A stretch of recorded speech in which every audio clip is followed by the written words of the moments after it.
There we go. Perfect. Oh, hey guys, what's up?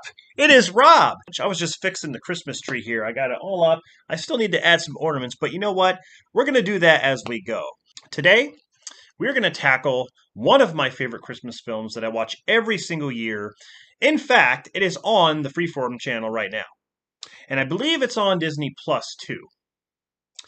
It is The Santa Claus, 1994 American Christmas comedy, starring Tim Allen and Wendy Crewson. Wendy Crewson was in The Good Son with Macaulay Culkin, if you guys remember that.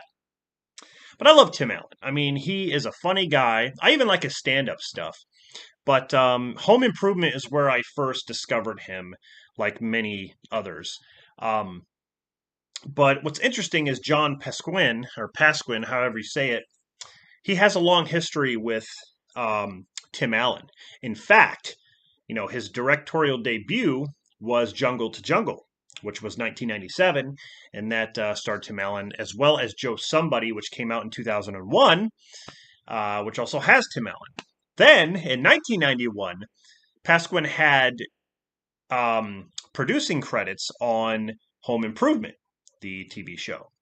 And like I said, Home Improvement, next to Roseanne, Family Matters, Family Ties, all those great sitcoms, Home Improvement is definitely my top 10. It is, I love that show. I can watch every single episode, every single season. I just love Tim Allen. He's great. But yeah, it seems like he likes doing films and shows with Tim Allen. So that's really cool. Uh, but yeah, this is a classic film. I love the music. I love the characters. I love the adventure, the story on how this guy's night gets flipped upside down in his eyes. I mean, it's for the worse in his eyes, but it's actually for the better. He just doesn't see it yet. But um, I love to see the switch that goes off basically in this guy, and um, it's just a movie that I can watch over and over again. It doesn't even have to be around the holiday season. It can be anytime. But this is definitely one that I like to put in during Christmas. So uh, I found it right to talk about. It made 22, or wait, no, it had $22 million budget, made 190 million. So this definitely made some money, as well as a lot of positive feedback. And there were some negative things, but it's just kind of um, it's more positive. The percentage, like the ratings and stuff, were definitely above average, which is great because it's a great movie. I can't say the same for the sequels though. I just I'm sorry, I don't really care for the sequels. What was it? 2002 when the Santa Claus 2 came out. Yes, 2002, and then Santa Claus 3, The Escape Clause was 2006, and I did not like that one. I guess the second one I can watch, but if I had a choice, I'd definitely put this one in over any of those. But yeah, this movie, I just love the pacing. It starts off basically you have Tim Allen and his ex-wife, um, basically have custody rights, seeing their son a certain weekend and then, back to the other weekend, his son Charlie. And, the night that Tim Allen gets him, they're asleep and all of a sudden they hear something on the roof and it's Santa. Tim Allen actually goes outside. His name's Scott Calvin in the movie, which is interesting because his initials are SC, Scott Calvin, which is actually Santa Claus, and they address that in the movie. That's pretty clever. But he goes outside and he sees Santa, or a guy dressed as Santa on the roof. The guy falls off the roof. He basically lands on the ground and then disappears, and all that's left is the suit. So Charlie believes that if you put on the suit, and they need to like finish the deliveries because Santa pretty much died, I guess, and they need to finish what he started. And upon doing that, he legally pretty much like signed a contract saying, he's the new Santa. As soon as he put on that suit, that's it. And what's interesting, they bring up like really cool facts, like how is it possible that one man can deliver to kids all over the world. It's impossible.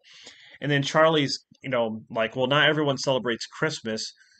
And, they're like, oh, have you seen a reindeer fly? He's like, no, but have you seen $1 million? No. Just because you haven't seen it doesn't mean it doesn't exist.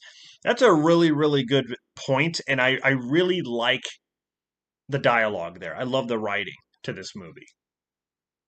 They make it seem like the most realistic way possible that Santa could actually exist. And, like if there's no fireplace, one appears. And that's how Santa gets access to everyone's home.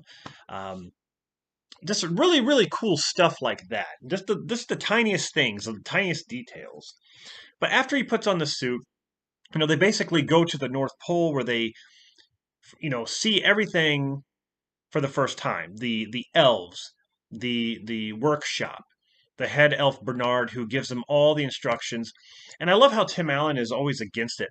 Even though he sees what's going on, he's like, I see it, but I don't believe it. It's like, then they come back at him like, well, you're missing the point. Seeing isn't believing, believing is seeing. Whatever. I don't know what the difference is, but he's seeing it and he's not believing it, but he's actually there. So then when he wakes up the next day, he feels that it's all a dream because he's at his house and he's sleeping. But then things start to happen to him. As you can see right here, he starts to gain weight. He starts to get facial hair and it starts to turn gray. I mean, his stomach starts to get fatter over a period of like days. And then, his hair starts to turn gray. He starts to look like Santa. And I really love that. Like, I like how it happens over a period of time. And then, people start seeing him change. Like his work buddies start seeing him look different and fat and stuff like that. And he has to kind of explain to him what's really going on. Even in his mind, he doesn't know what's going on. He goes to the doctor. The doctor checks his health because he's so big and fat. But the doctor says he's healthy as a horse. He doesn't understand it. And just things like that, like people are noticing this change in him, but he doesn't feel like anything's really wrong except for just his appearance. His ex-wife is noticing something that's going on with him, and so she feels like he doesn't need to see Charlie the son anymore. Um, Now, eventually you know, he accepts the agreement about being Santa Claus. There's a point where he just says, "What if I choose not to do this? What if I choose not to believe in it?" And there's going to be a lot of disappointed kids around the world. You don't want to be. You don't want to be. What does he say? He's like, you don't want to be responsible for killing Christmas, do you, Santa? I love Bernard. He's awesome. But anyway, I'm not going to spoil everything. But he becomes Santa, and like I like the fact that he's against the whole thing at first because realistically, you would, he was taught that there was no Santa, just like all the grown-ups. But realistically, you would have questions. Realistically, you would be like, this isn't real. Like, how is this possible? They bring up a lot of that stuff here. Um, but it's a great family comedy for all ages. I just think everyone would enjoy. I mean, even adults would enjoy this. A kind of a fun fact here. Now, I own the VHS. At one point in this movie, there is an exchange between Scott and Laura, which is Wendy Crewson. Um, Laura hands Scott a piece of paper with Neil's mother's phone number. Now, Neil is the guy that she's dating.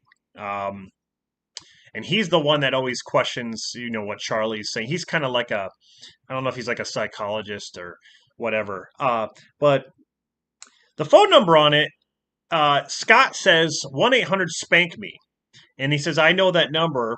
Now, in the United States, the exchange was removed from all the releases except for the VHS release and most of the digital downloads. And then there's like the 1999 DVD release. But in 1996, a child in like some town in Washington called the number and it was an actual working sex line number, and he racked up a phone bill of like $400. And the line was removed from the Disney Plus print and the television broadcast and stuff. But now the number is changed to 1-800-POUND, which doesn't sound any better. I mean, 1-800 spank me and then 1-800-POUND. That's still bad, in my opinion. But I forgot to. I never really noticed that, but I have the VHS version, and I should pop that in and see if that's actually true. But yeah, this movie, guys, if you haven't seen the Santa Claus, you are missing out. Let me just say that. Like I explained before, I don't really care for the sequels.